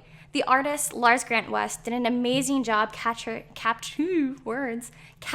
Golgari look and feel of the card and like that guild in general. Like all of the mushroom armor that has been spoiled in all these cards so far are fantastic. And for this card specifically, I think that's going to be a really fun and very complex cosplay to try to tackle because it's like a full suit. It's not just like a mantle or like a hip guard. It's like head to toe mushroom armor. So it's going to be interesting to try to figure out how someone's going to want to tackle that because she has that giant hip piece that almost looks like it's a butt cape or something. I don't know. And like, how do you deal with that? Do you sit on it? Is it like a cushion? I don't know. But it'll be really, really cool to see pulled off. And there's also her staff, which, you can do so many different things with that. You can make it glow and light up. I personally haven't messed with a lot of electronics, but if I wanted to get into it, that would be a really fun project to try to learn how to do that. And that's my take on Glowspore Shaman. Thank you so much for having me on the show. I can't wait to hear all of your takes as well. I'll see you later. Bye. Awesome. Thank you very much, Ashlen. That was super fun. Yeah. Super cool. I can only imagine the difficulty, honestly, of trying to put together something like this. Not to mention the hair. Like, that hair is big. Heyo. And there appears to be, like, it almost looks bug-like. There are crawl fingers. Yeah, so that, if anybody can, I mean, we have some really talented cosplayers in this community between Tappy Topaz and Ashlen and Moxie and Air Bubbles and the young lady who did Tireless Tracker, Vanessa. I'm sure Vanessa one of them Martin can tackle this. It's Cosplay. only a matter of time, Yeah. but it's going to be, someone's going to do it. It's going to be just mind-blowing. Oh my goodness. Card itself is quite good. 2 mana, 3/1 traditionally. Those are stats that green-black doesn't usually get. it is going to die to a Chain Whirler, but you don't really mind so much in the deck that wants this. You want to put things into your graveyard. So if this dies, you're fueling your Undergrowth. You're getting to fix your mana a little bit. There was a card in, I believe it's Fate Reforged, called Abzan Guide. Yeah. That was a colorless and a green, and when it entered the battlefield, you could either make it a 2/2 or do this, essentially, of like search your library for a basic land and put it on top of your deck. I see. Typically, that was the mode that it was used for. This gets to have the body as well as getting the mode of being able to try to fix something from your graveyard. Could also hit Creeping Chill. I mean, get the mill effect and Domi for 3. Seems fine. Yeah, absolutely. And it doesn't have to be one of the 3 cards you milled. Yep. It can be any land that got there however it got there. So that's pretty cool, too. Right, in the late game, it's good. And it's interesting that, it sounds almost like you're kind of setting up your next draw to not be very good, but sometimes you need a land. Sometimes you need that extra land, especially on turn 2. You want to filter. Mm-hmm. Yeah. So on turn 2, you want to filter, you want to get stuff in the graveyard to get it going. Late game, you're like, oh man, I put that Plains in the graveyard. I wish I hadn't, or whatever, in the Abzan deck. I'm like, great, I get to get it back next turn guaranteed, which is awesome. All in all, just a terrific creature. There's a reason it's uncommon. Yeah. Excellent card. It would have been way too good as an actual Satyr Wayfinder, putting the card in your hand, but still seems like a fun gal. Yeah. So you could possibly, I've just been going over, ever since we... That was a delay on the fun gal. It's not a fun guy, because it's fungal. Ever since we talked about the reanimation spell with the 1, 2, and 3, I've just been kind of going over like possible combinations. So like she could be your 2. Sure. There's one we're going to spoil in green, I believe, where it's a 3, but when it enters, you could draw the card. So maybe you could like do this, do your 3, put the land on top. Here's that, draw that, and then just having fun. I would come up with another pun, but we don't have mushrooms, so. Oh my god! Golgari Fine Broker. This is Evan's least favorite name in the set. What in the world is a fine broker? That doesn't even make sense. It doesn't even make sense. So I work in investments for a living, and even I had tried to like maybe go through like my glossaries or just my terminology. Maybe I was thinking there might be like a finance-related term for it. No, there literally is nothing called this. Like there's just nothing. Just take 2 Fine words and broker. stick them together. Golgari Trapper Keeper. Right. It's Trap Golgari Keeper. Lamp Trap Chair. Keeper. Trap Keeper, Fine Broker. Yeah. Magic Mixer. Like, Madge Mixer. who cares? Whatever. Because Card is good. Card is very good. It's just that I'm just like, why do we make up these weird amalgam of words for no good reason? Golgari Fine Broker, apart from my complaining about its name, is 2 green, 2 black for a 3/4 uncommon elf shaman, and when it enters the battlefield, you may return target permanent card from your graveyard to your hand. Now, one of the issues with an Eternal Witness type card is that it can get back your removal spells, and that's really powerful. This is much closer. This also has a big relevant body compared to its casting cost. This is much closer to a Farika's Mender, which I was huge I've played those, in Theros. Whereas Farika's Mender tended to be most of the time it would be a 5-drop and return something early. Sometimes it could be like a 9-drop and get something back and let you immediately play it. Fine Broker, very similar. You can play it on turn 4 after having traded your 3-drop off, but also super late game you can get back your 6-drops and immediately play them again. So very good card. Of the cards that have XXYY casting cost, I think this is my favorite. Even better than the Flying Hexproof Death Touch guy. I'm happy with that. I think that the red-white one... The red-white one is quite good. The green-white one that splits off into 2 elves is also quite... They're all very good. This one I think is my favorite. I just thought of another use for this. We were talking earlier about the difference between Deadweight and Disfigure. Deadweight being an enchantment. Smart. While you can't necessarily get a spell back, you can get enchantment spells that double as removal. Very nice. Yeah, very smart. There we go. Well, this card, again, super playable. You gotta be real Golgari to get into it, of course. Not necessarily your first pick, in my opinion, just because it's just too color heavy. But this is one of the cards you look at from maybe 3rd through 8th, where you're like, sweet, I'm the Golgari It's drafter. a good payoff. Yeah, great payoff. I go into every draft as Golgari. I just declare it. Like, it's just force it, it's happening. This is me. Izoni Thousand-Eyed is up next. It's 2 green, 2 black, 2 generic mana for a 2/3 rare legendary elf shaman with Undergrowth, meaning when it enters the battlefield, create a 1/1 black and green insect creature token for each creature card in your graveyard. Black, green, sacrifice another creature, you gain 1 life and draw a card. Aaron somehow doesn't like this card. God. I don't get it. So I think there's some neat commander applications. I will give it that much. There are some people I've seen. I think the Booze Cube was talking about one of the ways that he wants to use it in commander. But this is also another card that makes me think of Undergrowth as kind of being devotion to graveyards, where, kind of that effect of ETBs. What's your devotion at? Okay, great. You get these creatures. It's a fine card on its own. Like I said, I just have I'm just looking at it through a different lens. Right. It's perfectly fine. I do appreciate it. It has kind of that built-in aristocrat thing. And it's important to note that it doesn't have to be its creatures. Yeah. You can sacrifice another creature. So if you do have the Citrus Supplier, the Growspore Shaman, things that they've already kind of done their job. They've done their ETB thing, and then you're just kind of left with this body. You can then sacrifice it and get some value out of it. And so this is, it's fine. It's expensive though. It does cost 6. So in standard, it needs to be really good to be 6 mana. Yeah. But I get it. It does need to come in with probably 4 tokens to be worth 6 mana. Mm-hmm. That's probably not undoable and a better rate than a lot of the Undergrowth cards that we've seen. For example, Lotless Giant. If Lotless Giant has X equals 4, it's like kind of medium. You kind of want it to be a little bit better than that. Giving +2/+0 in Menace is fine for that painter guy, but 4 is a reasonable number for this creature. It's very similar to, if you have 5, it's very similar to something like a Hornet Queen. Mm-hmm. And it's an engine on its own. I mean, you have 6 mana that could turn into 6 power and 7 toughness if X equals 4. That's just 4. None of which has evasion, which is why I was... It's its own card advantage engine. Of course. And that's what I like about it. And that, if you were to reanimate this late, you're going to get a whole bunch of creatures along with it, including chump blockers, including to be able to double block or whatever, triple block stuff.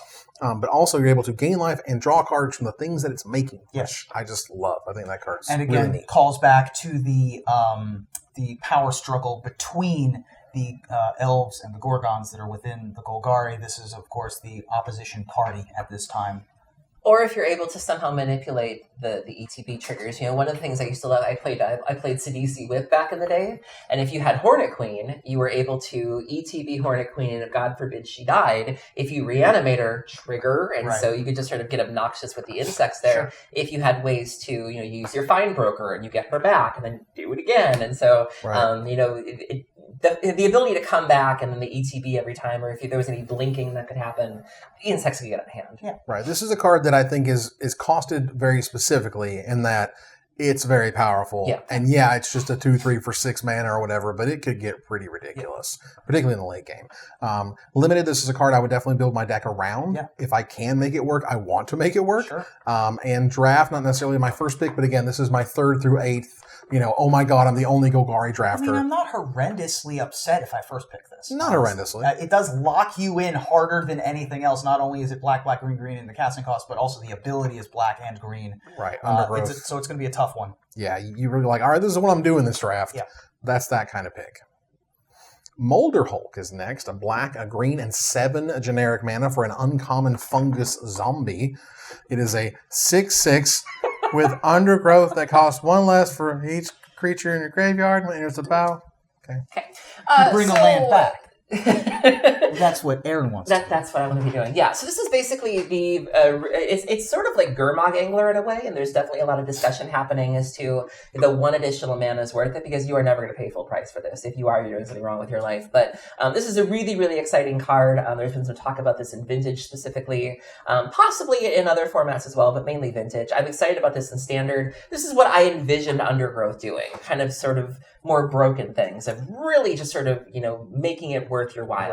Making insects is cute, giving something +X, and Menace is cute, but this is really what I signed up for. So, and I also love that they gave Titus Lunter this card. They don't normally give Titus creatures to do, and so Titus really leaned into this and made it as bizarre as possible, and I'm just so excited about this. I have Eternal Weekend coming up in a month, and so I can't wait for this set to be out, and so I can start testing it, and there's just a lot of really neat applications here to get a land back from the battlefield that might be worth it. That's really interesting, and that lands in the older formats, can get all sorts of craziness. Right. Yeah, just getting back a bazaar is certainly what you want to be doing. Or even just getting back a Cabal Pit to kill a Containment Priest that's ruining your day.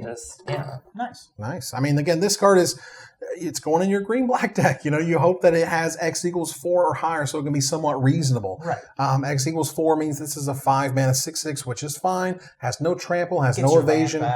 get your land back, which you're probably going to have one randomly. Sure. And this is a card that, when I saw it played, I believe it was at the pre-release, it did get a land back, and that did matter in some way. Sure. Yeah, things like this are also fun. You know, we've seen certain board wipes and certain removal spells that rely on like power, toughness, and things like that, and even casting cost. And so, like, you might have only paid 2 for it, but it's still a 9 casting cost creature, and so there's ways to play with that. And so, you know, destroy all little things. Well, yeah, you paid 2 technically. Yeah, I like this. This is what I really envisioned Undergrowth to be. Very nice. All right, moving on here to Okran Assassin, a black. That was Ashlen's preview card. Yeah. Nice.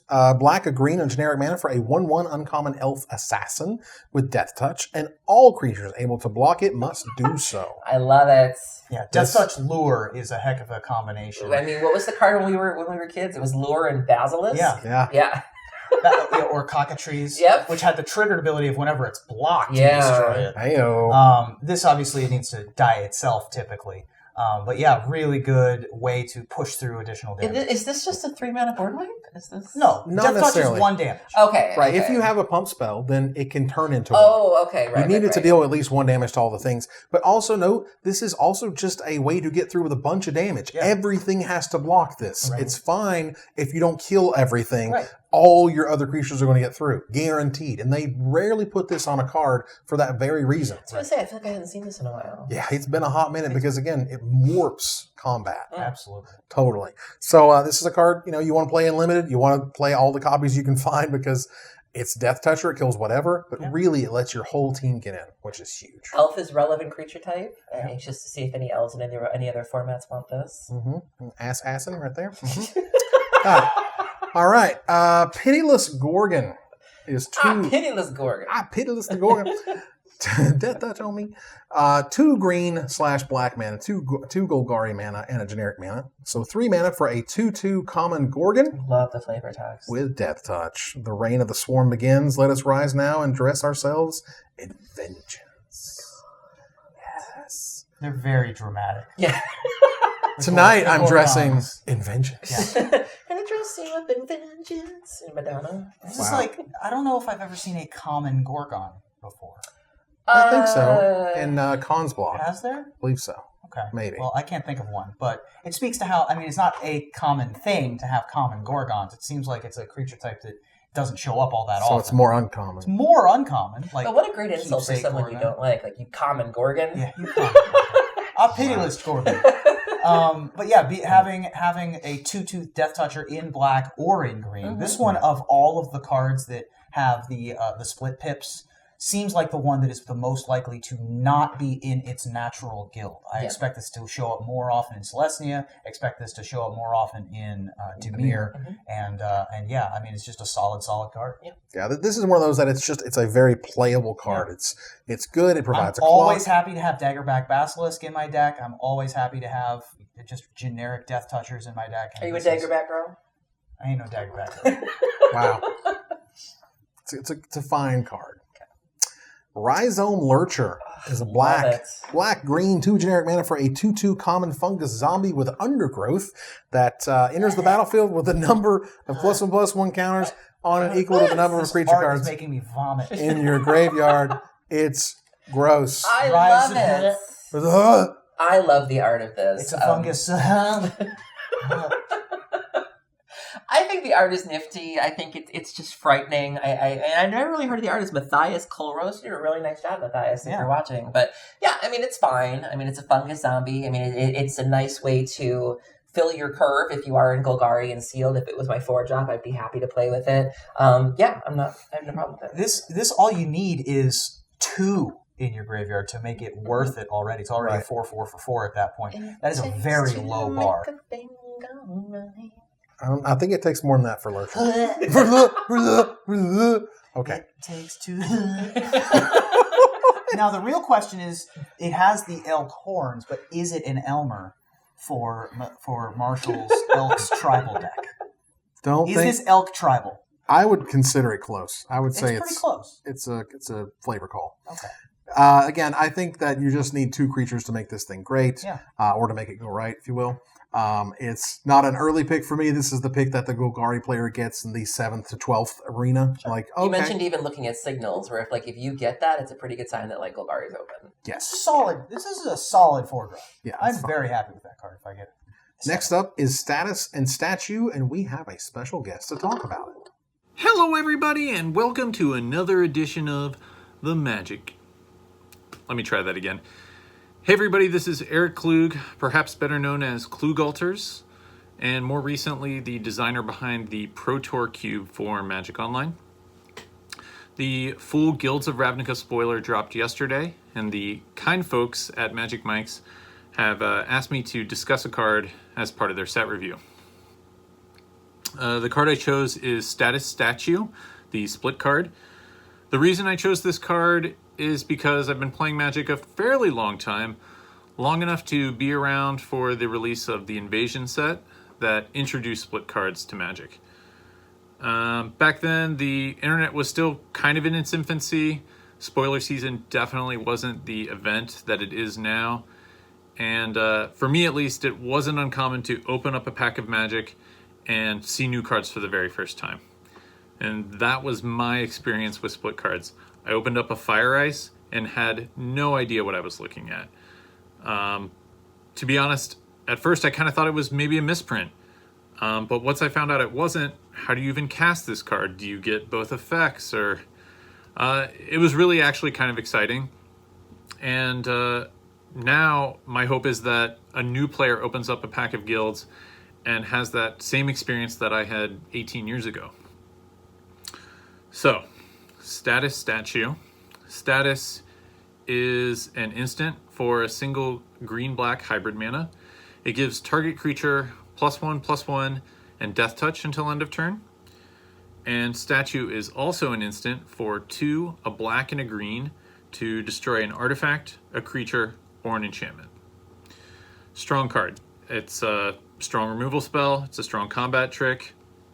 The most interesting aspect to this card is the combination of hybrid and traditional multicolor mana.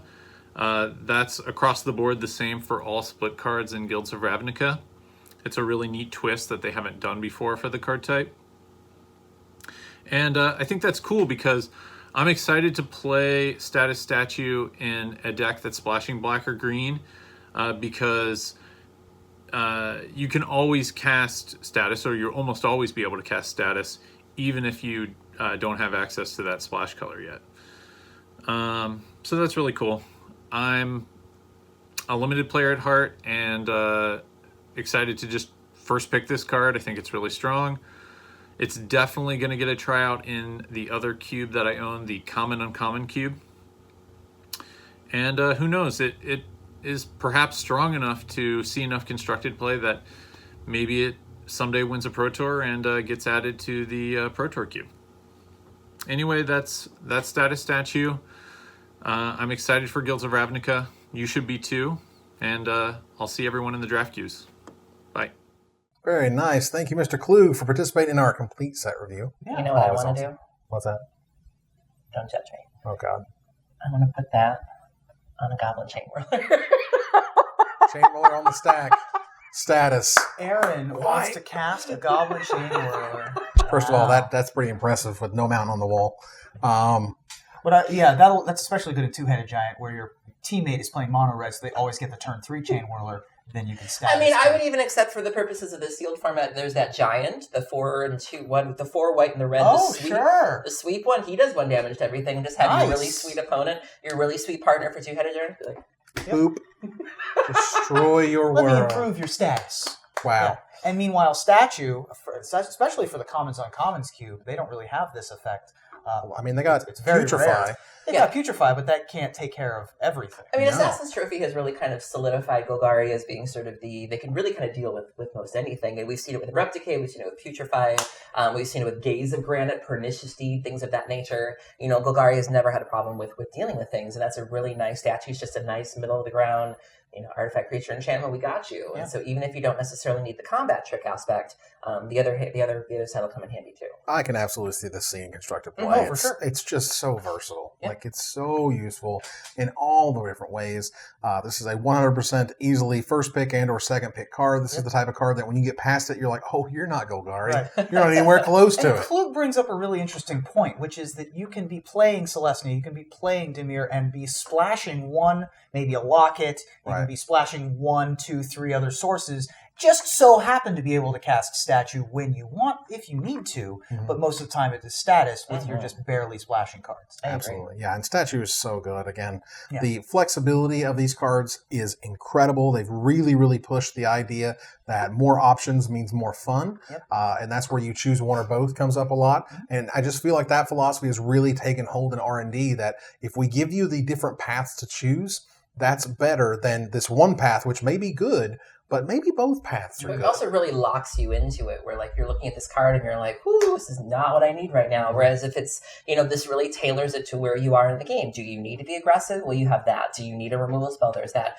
I think it opens you up to more lines of play. You don't feel so dead in the water sometimes. It makes more of your draws live. You're happier to see cards when there's options to them. And it just makes the games play out differently too. I remember when I first started playing Magic, they really leaned on that no game of Magic was alike, or no two games were the same. Well, now they're really not the same because there's so many choices. Absolutely.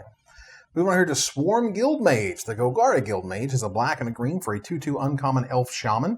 For a black and 4 generic mana, tap : creatures you control get +1/+0 and they gain menace until end of turn. Or green and a generic mana, tap : you gain 2 life. Cool. Fine. That 5-mana ability is real good. Yeah, it plays really well. You mentioned sort of splashing, against the Celestia go-wide strategies, or if you are the Celestia, doing just a light splash for black. Well, now all those little tokens you have are just 1 power greater, and they have menace. So So that's fantastic. All of these are really good. This one less so than some of the other ones we've talked about, but definitely still worth an early pick. Yeah, this is still worth an early pick. And again, it's not so much the second one that's going to get you there, though it can definitely keep you in the game. Sure. It's the first one that's going to end the game. Undercity Uprising is a black, a green, and 2 generic mana for a common sorcery. Creatures you control gain death touch until end of turn. Then target creature you control fights target creature you don't control. This card is bananas. Magali. I'm going to be honest with you. I didn't see this card in the spoiler. This card is... This was our first taste of... So Magali... I've seen the art. The artist is our friend Magali, who we love. She played a really important role in sort of the concept push for the Golgari. They let her have the new Verascos. She was instrumental in designing this new surge of Golgari that we see, the way that we see them now. And this was the first taste of it that we got. This was on an RPTQ playmat. And so this was our first real indication of where things were headed and the way that the Golgari were being displayed to us. I think this is really, really great. Creatures you control gain death touch. This is a great, again, way to kind of turn the corner, close out the game. You start off by having them just fight something. So you fight the biggest thing in the way, that's sort of you're declaring war on someone, and then charge in there. And if you have, this is ideally better when your creatures are smaller. And so if they want to block with their bigger creatures, fine, you'll lose them all. We might lose them too, but we'll take you with us. And so this just seems incredibly powerful for a common. It is a sorcery. 4 mana, it's not really a combat trick, but it does set up combat. You gotta have so it's like creatures. playing face up a little bit. Yeah, it does require a bit of setup for it, but you're right, it is a very powerful effect. Giving your entire team death touch is a great way to swing a game directly in your favor, break up a board stall.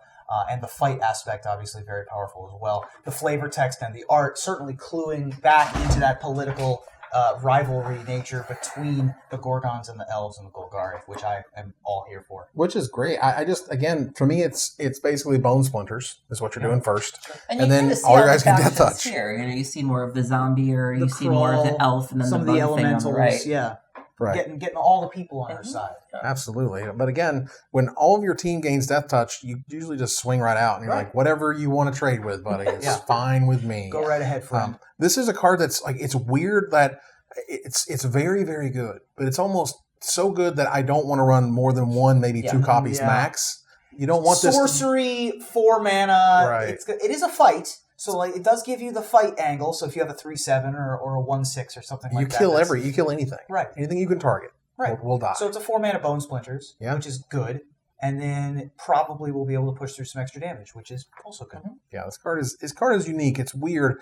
I wouldn't pick it early. I would actually imagine this may get later. I think that this wheels a good amount of the time. Just because it's a little niche. clunky. Yeah, it's pretty clunky. It's very good for the deck that it's in, but no other deck wants it. Right. I'm not saying the card's bad. I'm just saying you don't want a bunch of it. You know? Underrealm Lich is our last Golgari card. It is a green, black, and 3 generic mana for a 4/3 mythic zombie elf shaman. Woo!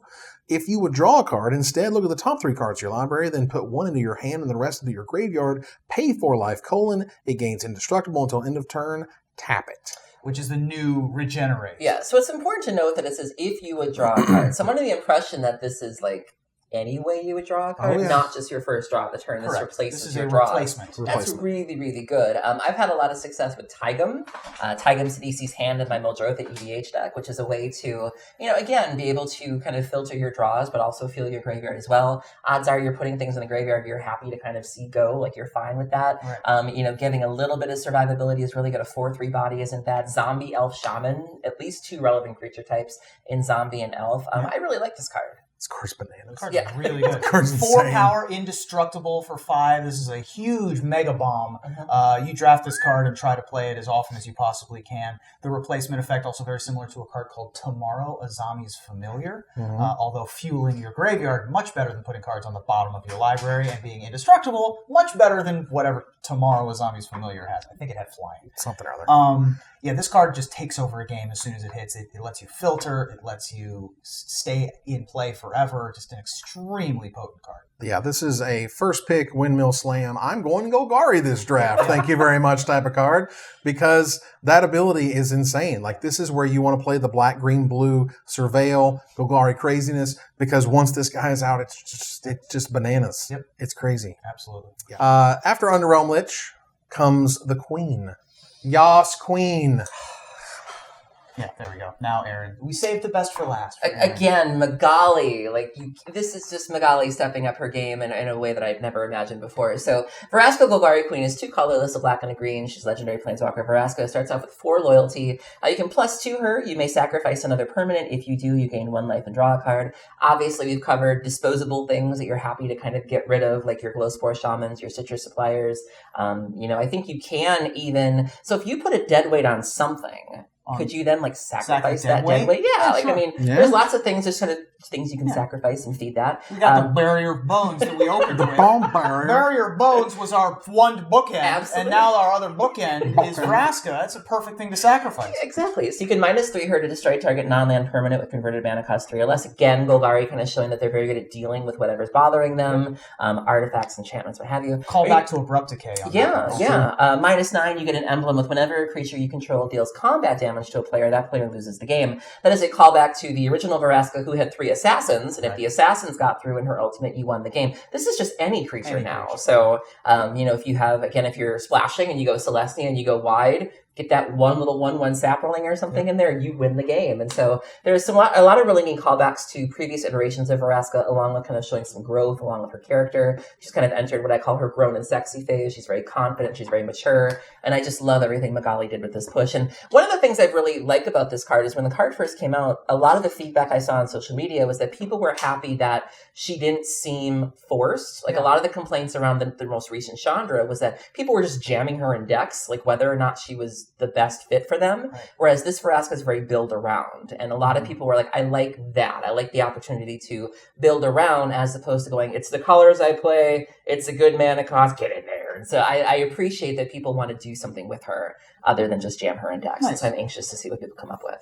Yeah, very solid creature, or very solid planeswalker. It has the card advantage, has the removal, literally says you win the game on the card, or loses the game on the card, which is pretty nice. Sure. And it goes immediately up to 6 loyalty as a 4 mana planeswalker, which is a huge deal. Just a great card. It is fantastic. It's much like the rule of planeswalkers, everything but Jaya Ballard. Always run them in limited. Jaya was bad, which is fine. So bad he's going to take a pie for it. It's cool.